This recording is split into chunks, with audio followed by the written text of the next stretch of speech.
It's great to be back at RSA. I spoke here 2 years ago about my Lucifer Effect book, about what makes good people turn evil. And since then, I've moved to focusing on what makes ordinary people become heroes. So I'd love you to visit our website, heroicimagination.org, where we're trying to seed the earth with everyday heroes. But today we're going to talk about time. Really, the secret power of time to influence all of your life decisions. And it's great to thank you for giving up your lunch to be here. I'll try to end at 1:45 so we have time for questions, and then we'll be signing books, and certainly for the students that come up afterwards to meet me personally, I'd be happy to do that. So I want to begin with this wonderful painting by Lucas Cranach, a great German painter. And it's a classical painting of Adam's temptation. In this case, Eve is the seductress, as you can see, and poor little Adam is over his head. So let's tune into their discussion. Come on, Adam, don't be afraid. I did it. You should take a bite of this delicious, yummy fruit. It's delicious because it is forbidden. And the snake chimes in, one bite, Adam, don't abandon Eve. You are the man. In fact, you're the only man. So don't be such a sissy. Be a man. And Adam is puzzled. He's got all these influence agents pulling on each side. He said, but we might get in trouble with God. Okay, he gets pressured. Just one little bite. What the hell? And in fact, he's out of there. So life is temptation. Yielding, resisting, yes, no, now, later, impulsive, resisting, reflective. And for me, it's all about being present-focused or future-focused. And there's, surprisingly, there's new research just being done about how we resist or fail to resist temptation. So I want to start with a recent replication I did of a very famous study. My colleague Walter Mischel at Stanford University, maybe 20 years ago, did a simple study. He took children of different ages and he played a game, and if the kids won the game, which obviously they always did, they could win a treat, a marshmallow. But if they waited a short time, 10 minutes, they could get 2 treats. So if you like a marshmallow, it pays to wait. Lower than the age of 4, no child can wait. That is, you can't resist the temptation of marshmallow there. At 4, about half the kids wait and half don't. It's a developmental sequence. As you get older, more and more kids wait. So what I did is I reproduced it with children in a private school in San Francisco, just to give you a feeling of what temptation is really all about.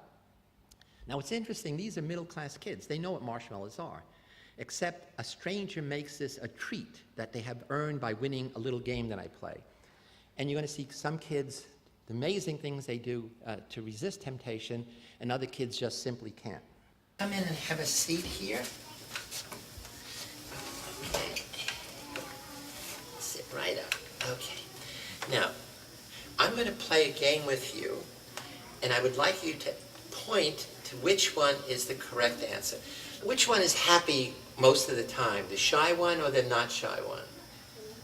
Not shy one, correct. Which one has a brown nose, the shy puppet or the not shy puppet? The not shy puppet. Point there. Thank you. I'm sorry. Stop that. Which one is happy most of the time, the shy one or the not shy one? Probably that. Thank you. That's wonderful. I want to give you a prize for having done so well. Do you like marshmallows? You do? Well, here's a marshmallow for you. You can eat it now, but if you wait until I come back, you can have 2 of them. So you can eat this now, but I'm going to go outside for a minute. When I come back, you can have 2 marshmallows if you wait. Okay, I'll wait. Do you think you could wait? Okay, we'll see.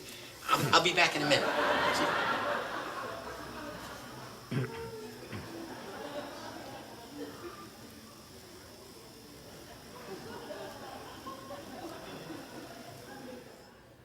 Can't even look at it.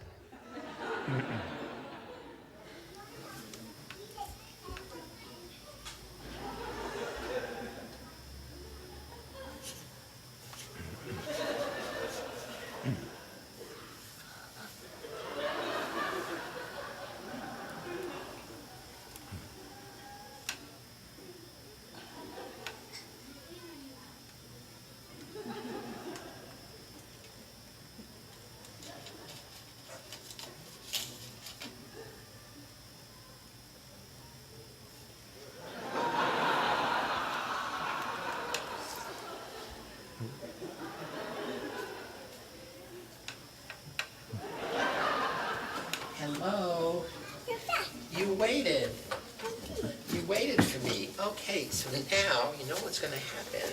I didn't know that. You're going to get a double treat. I'm going to give you 2 of these lovely marshmallows. You want to eat them now or save them for later? I didn't eat them now. Okay, well, go ahead. A little sticky. I've had marshmallows before. I've had marshmallows before. Now, while some children waited, others just You got ate it right. So I'm going to give you a prize. I'm going to give you a treat. The treat is a delicious marshmallow.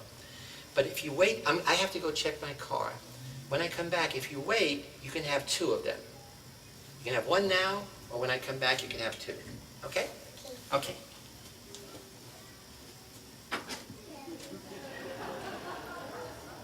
Licking her lips. Mm-mm. Where is he? So very long. Too late. Can't wait.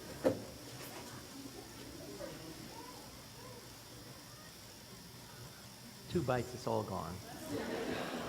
And I got the hugest marshmallows I Hello, could my find. dear. You ate the marshmallow. Was it delicious? Yes. Do you like marshmallows? You don't like marshmallows? No. Do you like chocolate? Okay, well, This is all male. This looks like Treat you central one casting with the is skull and crossbones. a chocolate. But, if you wait till I come back, you could get 2. You could eat this now. I have to go check my car. And when I come back, if you wait, I'll give you 2 of them. Okay.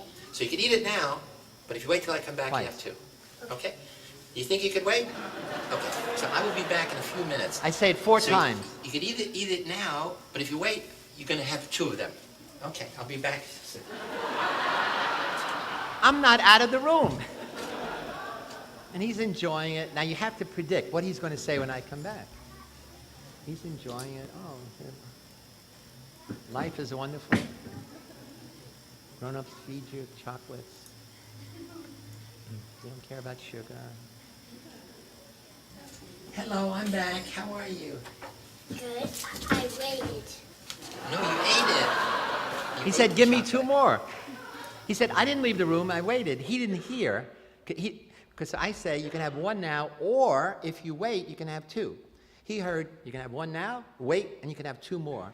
And so he's going to be in trouble in the world in a way you're going to see in a minute. So I made this little animation about what that experiment shows, because 14 years later, Walter Mischel went back and found these kids who waited or didn't wait to discover how are they doing in school, how are they doing in their lives, and there are enormous differences. So that simple behavioral difference, do you resist temptation, do you delay gratification, or do you give in, makes a huge difference in the lives of these kids.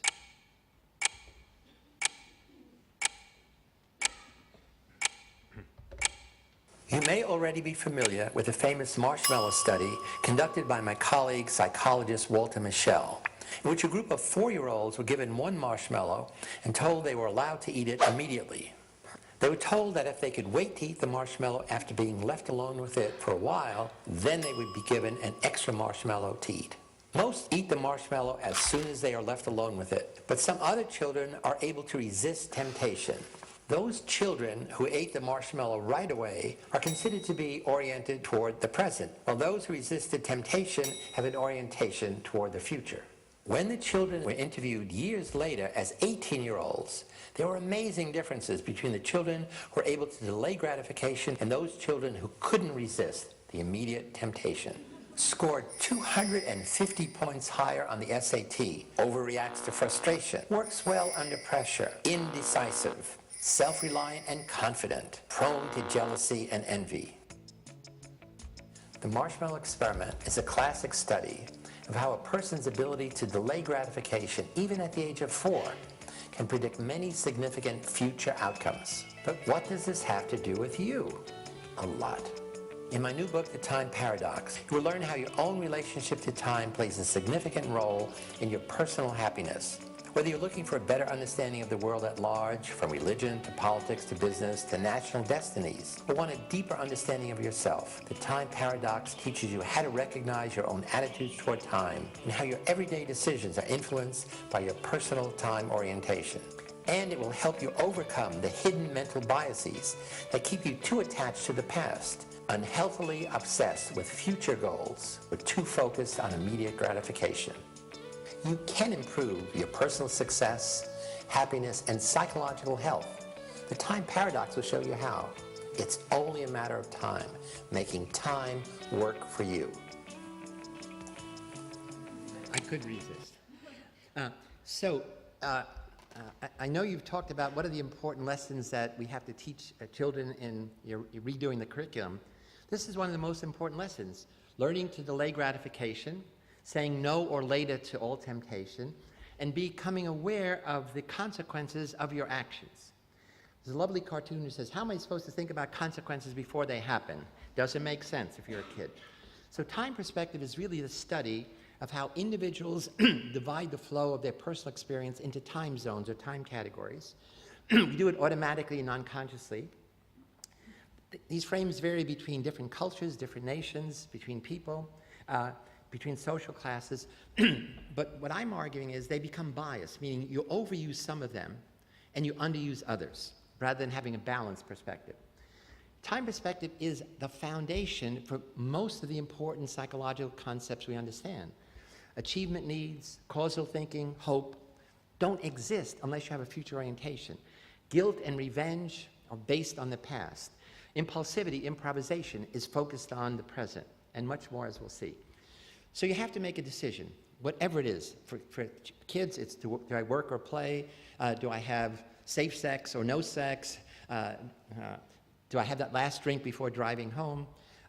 Small decisions and big ones. You make a decision and you're going to take an action. For some people, that action, that decision is based only and entirely on the immediate situation. Biologically, what am I feeling? Socially, what are other people doing? Physically, what does it smell like? What does it taste like? And there are some people for whom that is the major focus of all decisions. We're going to call them present-oriented. For others who look exactly like them in the same setting, they don't think about the present at all. They say, when was I in a situation like this in the past? What did I do? Did it work? I'll do it again. Did it not work? I won't do it. Those people are focused on the past. Still, a third big category is, in that same situation, you say, if I do it, what do I gain? What do I lose? So it's all about anticipated future consequences of current behavior. We're going to call those people future-oriented. The past and future don't exist. They are abstractions. They are psychological constructs. And I'm going to talk about them as if they were types, but in fact, it's a continuum. We all have a little of each of these, as you'll see. Again, we have a lovely website, thetimeparadox.com. And the reason I put it up there is that if you don't buy the book where we have our scale that I'm going to talk about, you can go online and find out what your time frames are. The UK edition, this is the trade edition, yep. And we'll be signing some after the talk.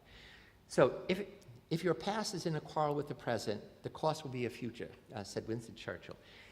We know Orwell said, he who controls the past controls the future. He who controls the present controls the past. Or John Kennedy said, change is the law of life, and those who look only to the past or present are certain to miss the future. So what we have discovered in 30 years of research, there's 6 main time zones that people live in. 2 focus on the past, 2 on the present, and 2 on the future. There are people who focus on the past, either remember all the good old times, successes, happy birthdays, nostalgia. These are the people who keep the family record, the family books, who have the family rituals. There are other people who focus only on regret, only on failure, only on all the things that went wrong. So we call those focus past positive or past negative. There are 2 ways to be present-oriented. The most obvious is to be hedonistic, that you live for pleasure and you avoid pain. You seek novelty, you seek sensation. There are other people who are present-oriented because they say, it doesn't pay to plan. My life is fated. Fated by my religion, fated by my poverty, fated by the conditions that I'm living under. And those are totally different people, as you'll see in a minute. Most of us are here because we are future-oriented, that we have learned to work rather than play, to resist temptation. But there's another way to be future-oriented. Depending on your religion, life begins after the death of the mortal body. So we have a scale that measures what we call the transcendental future. The reason we're unaware of it, everything influences this. It's not a time gene. Geography, climate, culture, religion, social class, educational level, whether you are living in a society that's politically or economically unstable. To be future-oriented, you have to trust that when you make a decision about the future, it's going to carry out. If you have great inflation, you don't put money in the bank because you can't trust the future. If there's instability in your family, adults can't keep their promises to you. The closer you are to the equator, the more present-oriented you are. The more you're in an environment where climate doesn't change, it gives you a set of imagining sameness rather than change. Protestants everywhere have higher gross national product than Catholic countries, in part because of the Protestant ethic, because of the notion that you work hard to succeed, to demonstrate that you are God's chosen people. Middle-class people become middle class because you're future-oriented. Lower-class people stay lower class because they're present or past-oriented. So a little cultural tour.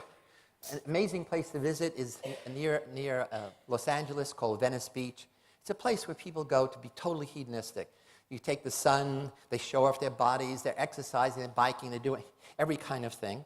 It turns out in Japan, which had been a culture traditionally, where husbands are the hardest workers in the world. They take the shortest vacation, and mothers maintain the tradition. They make a 2-hour tea, the ancient tea ceremony, which is the same that a mother will make now that her great-great-grandmother made. And until now, children were being groomed to take the place of their parent. It turns out now there's a revolution. It's really like the hippie revolution in America in the 1960s. Kids are not going to school, they're dropping out of school, they want to shop till they drop, they want high fashion. It's the extreme of the MTV generation. The difference in America is you could move out. You can't move out if you live in Tokyo, you live in there's no place to live. So there's now this amazing generational conflict going on. My family comes from Sicily, and in Italy there is a political movement called La Liga to cut Italy in half, to have North Italy and South Italy, cut it just below Tuscany. The people in the North say, we do all the work. The people in the South are lazy, they're like children, they want to have babies, have 3-hour dinners, etc. People in the South say, they're not Italian, they're German and Austrian, you know. They eat yogurt instead of pasta. They take their lunch in a paper bag. And in the recent election, the Liga got 14% of the national vote. It turns out it is accurate. We've done research to say people in the North tend to be, on a scale much more future-oriented. People in the South tend to be more past-oriented or present hedonistic. So here is a picture of the grandmother making Sunday dinner, the pasta for a family of 20 or 30 people. And so my family is Sicilian, and I come from Sicily. I go back every year. I start an educational foundation. We send high school kids to college and set up computer labs. And I'm talking about some of this stuff, and a man comes up and says, I'm a poet. I live with words. And it wasn't until I heard you talk that I realized there's no future tense verb in Sicilian dialect. I said, what do you mean? There was, is, there's no will be. He said, that's why nothing gets done. And I didn't realize it because we never plan. So again, since we don't have a lot of time, I had many other examples, but here's how when you have a number of people who share a certain time perspective, then it does come to characterize the nation. In the same way, if you have a Catholic nation where people tend to be present or past-oriented, rather than a Protestant nation where in general people tend to be more future-oriented, it affects you in very profound ways. So our scale in the book, and as I said online, is 56 items that we've been developing over many, many years. We do have a short 15-item if any of the people here want to do research, and I'll tell you about the research opportunities in a moment. So what we do is we give people a scale, and then we give them a dozen other psychological measures, and we correlate, which means we try to associate your scores on each of those different scales with your scores on measures of preference for consistency or aggression or anxiety.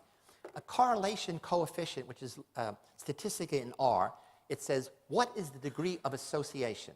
0 means they're unconnected. A perfect correlation means every increment in one score is equivalent to an increment on the other test. A negative correlation is the opposite. As this increases, this decreases. In psychology, most correlations are about the order of 0.3. If We give you a personality test and any second one. So that's why this is stunning results. So we tested 205 students who were functioning students, going to school.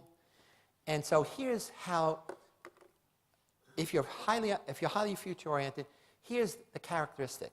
You are highly conscientious, 0.7, meaning you keep your word, you persevere, you have a preference for consistency, you have ego control, you have a lot of energy, you have impulse control, and you don't seek sensation, you're not aggressive, and you're not depressed.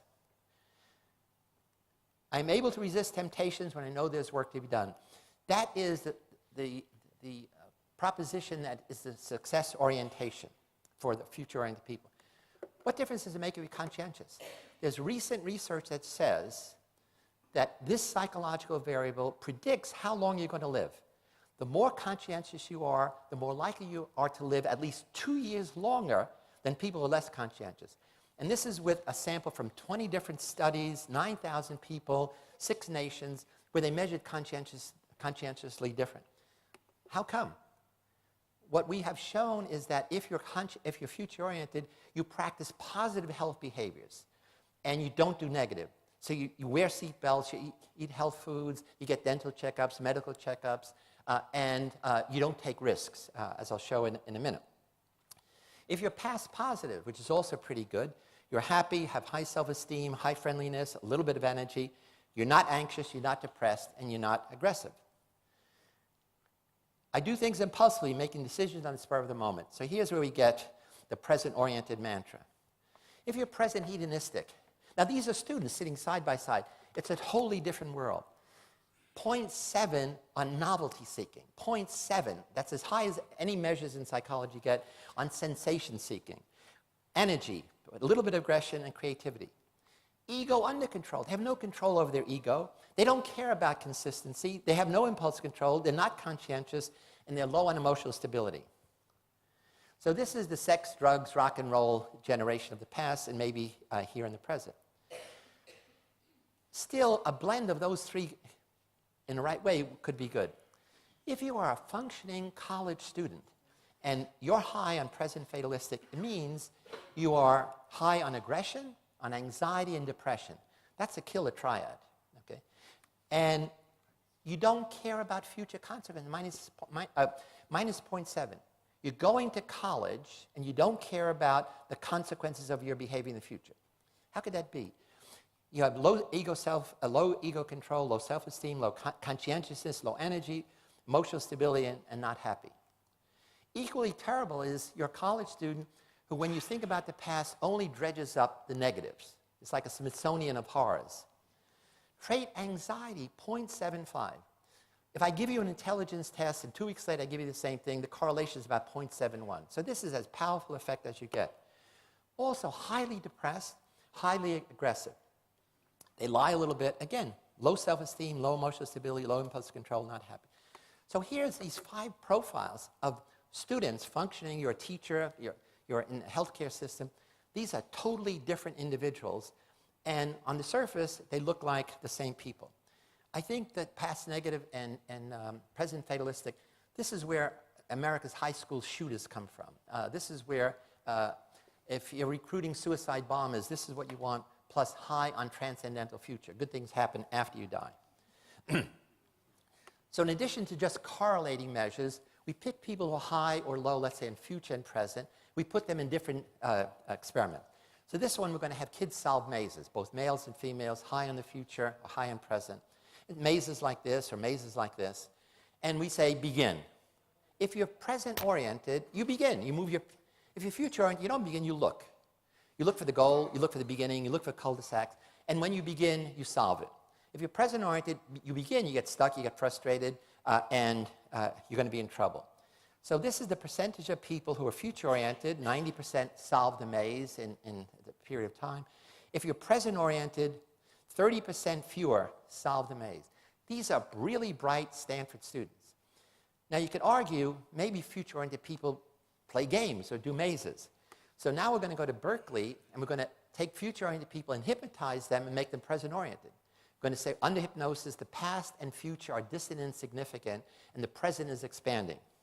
And what happens is you get the same exact result. The difference between being future-oriented and being present, we call this expanded present, is 30%. So again, this is like a model of how people go about solving problems in their everyday life, whether you do it impulsively or whether you do it with effective, efficient planning. Who smokes, takes drugs, drinks alcohol? We did a huge study of more than 1,200 college students at Stanford on the west coast of the United States and Cornell, an equally elite school on the east coast. We looked at males and females, and we gave them our present and our scale. And so we're going to look at first at alcohol use and the standard scales of how much alcohol you take, binge drinking, daily drinking, etc., and then risky driving, risky bike driving, risky car driving, driving under the influence. If you're a male, the more present-oriented you are, the more likely you are to use alcohol and to do risky driving. If you're a male who's future-oriented, it's minus, it's the opposite. And it's the same thing with students at Stanford as students at Cornell. The interesting thing is if you're a woman, it's identical to being a man. In the past, there was never a breakdown of women who are present versus future-oriented. If you're a present-oriented woman, you're just like a present-oriented man. You drink a lot, you drink to inebriation, and you take risk driving. And again, it's identical at Stanford and Cornell. We now look at heroin addicts who are hospitalized. We're going to compare their time scores with other people institutionalized, but not, other people in the hospital for other problems, but not heroin. The heroin addicts are significantly higher on present hedonistic, present fatalistic, and of course lower on future, and no difference on the past. And those differences would occur only 1 in 100 times by chance. So these are real differences. The good thing about being past-oriented is you're happy, positive past. You have high self-esteem, you believe in rituals, you're patriotic, you have nostalgia, gratitude, stability, wisdom. You have a sense of your identity over time. What's good about being present hedonistic, affiliation, you join all kinds of groups, you're full of joy, you're pleasure, people like you to be around. You're a kid. Whatever age you are, you're still the kid, you're the life of the party. They're high on sexuality, high on sensation, a lot of excitement. And this is where improvisation comes from. So every business wants one of these, but not two, okay? These are people who think out of the box because they're never in the box. What's great about being future-oriented is high achievement needs, you have a health focus, you do contingency planning, you do probability thinking, you do cost-benefit analysis, you have expectancies, and you have hope. The terrible thing about being past negative is this is where trauma, guilt, depression, retaliation, and revenge comes. For addiction, all addictions are addictions of present hedonism and present fatalism. You take risks, you're likely to be violent, likely to high in anger, and you believe that it's luck and not work that will make you succeed. So throughout the world, it's poor people who are gamblers, poor people who bet. The saddest thing, you go to Moscow and there's gambling places on every corner. Moscow is like the worst capitalism run amok. And it's poor people going in hoping that I'm going to win this time. What's terrible about being future-oriented, this is where anxiety is, this is where worry is, this is where social isolation is because you work hard and you work alone, excessively competitive, and at least among males, this is where I think a lot of male impotence comes from because sex becomes just another performance, and the more you think about it, the less likely you are to do it. So we found the optimal temporal mix is to have a positive past because that connects you to your roots, to your identity, to your family and line over time. The future gives you wings to soar to new destinations and challenges. But what you get from the present is the energy to do all those things. So you need that balance. So we propose that to be high on past positive, moderately high in future, so you're not a workaholic, and have a dash of present hedonism. That is, selected, not impulsive like the usual hedonist. To be past negative and present fatalistic is always bad. So you have to work to reduce that. And in the book, we have whole chapters on how to become more future-oriented, how to become more past-oriented, how to try to change the negatives in your life. From the past, the present acts prudently, lest it spoil the future. This is what Titian said many years ago. We have this simple scale we developed in America. There are now 24 translations around the world. There's 30 graduate students and young faculty I'm working with.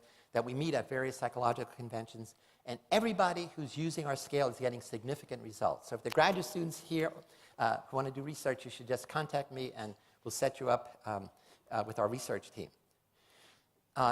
There's a young man in Amsterdam who developed a website called timeorientation.com that you also might want to visit. So very quickly, we have time. In America, a child drops out of school every 9 seconds. This is worse for kids from a minority background, and it's worse for boys than girls. There's actually a disaster recipe developing among boys in America, literally dropping out of high school, college, and it's not simply poor performance. One of the problems is, a recent study shows that by the time a boy is 21, he has spent at least 10,000 hours playing video games alone, probably more watching pornography alone. And you put that together, it means, A, they haven't learned social skills, emotional, social intelligence, but also it means that they live in a world that they create. They're playing Warcraft, they're playing these other games, which is exciting. In fact, I just heard the other day that these game companies are now going to develop 3D games so that the world will be all around you.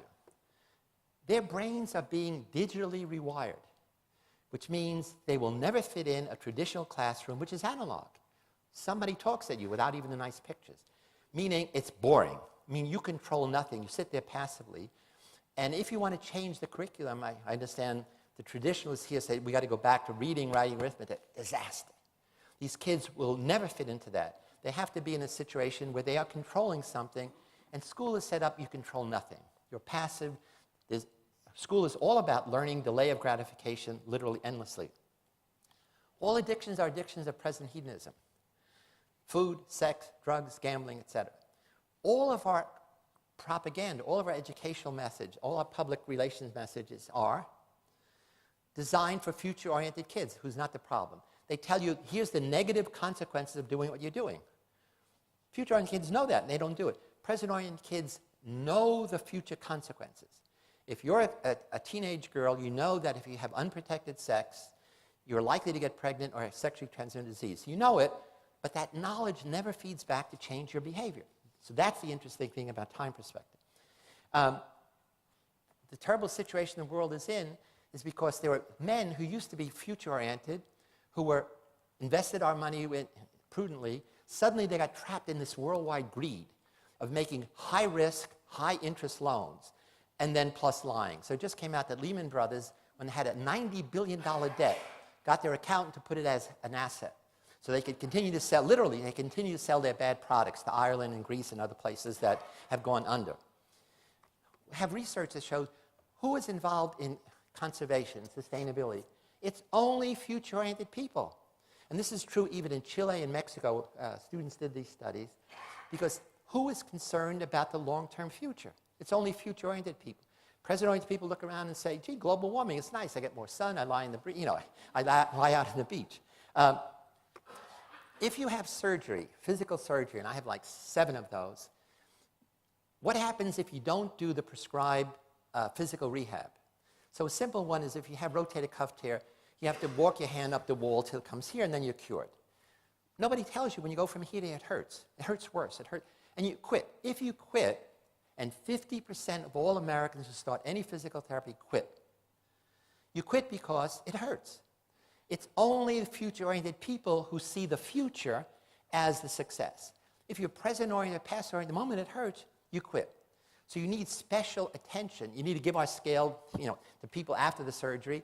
And you know if they're present-oriented or past-oriented, they're going to need a buddy system, they're going to need a spouse, they're going to need kids to get them to keep doing it. One of the scourges of Soviet communism in the Eastern Bloc people is that what it left behind is a whole older generation of people who lived in present fatalism and past negative. So you have the grandparents who say, nothing changes. And the kids are saying, no, there's hope, there's change, we can make a difference.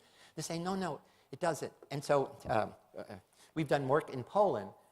And so the Time book is really big in Poland because young people are saying, Grandma, read this book. Mama, read this book.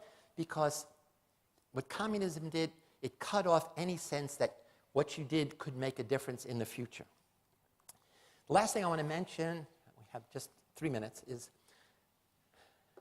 I gave a lecture something like this, and a clinical psychologist came up and said, I think we could apply this to therapy, to helping cure veterans who have post-traumatic stress disorder, which is a really severe kind of stress that occurs 3 months or so after a terrible traumatic experience. It's also true of rape victims, assault victims. And I said, what do you mean? He said, well, essentially, all therapy is time-based. So Freud's therapy, the archaeologist of the soul, is focused on the past. Cognitive behavior therapy is really focused on reward and present contingencies.